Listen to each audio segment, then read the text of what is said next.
पाणीपाग विभाग तरफ आसला एक बड़ खबर। वर्तमान राज्य में आज पाणीपागे परिवर्तन देखा एसह वर्षार ब्रेक लगी। आज प्रबल जाड़ अनुभूत होली पाणीपाग विभाग तरफ आकलन कर आसंता 3 दिन पर्यंत शीत सह घन कुहुड़ी अस्तव्यस्त कर। भिडियोटी आगु जब कहले भिडियोटी लाइक करूँ, चैनल को सब्सक्राइब करूँ, पाखे बेल आइकन दबाई ऑल नोटिफिकेशन क्लिक करूँ। तेबे उत्तर पश्चिम दिगरू ओडिशा को बहुत ठंडा और शुष्क पवन यारी प्रभाव में 2 दिन मध्य 2 ରୁ 3 डिग्री पर्यंत तापमात्रा कमिब। आभ्यंतरीण ओडिशार शीत लहरी नहीं सतर्कता जारी करिछि पाणीपाग विभाग।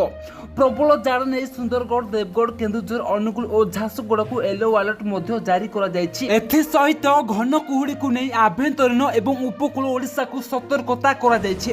ए सबु अंचल रे शुक्रवार मध्यरात्रि सकाळ मध्य दृश्यमान दूरता 300 ରୁ 50 मीटर मध्य सीमित रहिबार संभावना थिबारु यातायात रे बाधा उपजिबा संभावना रहिछि।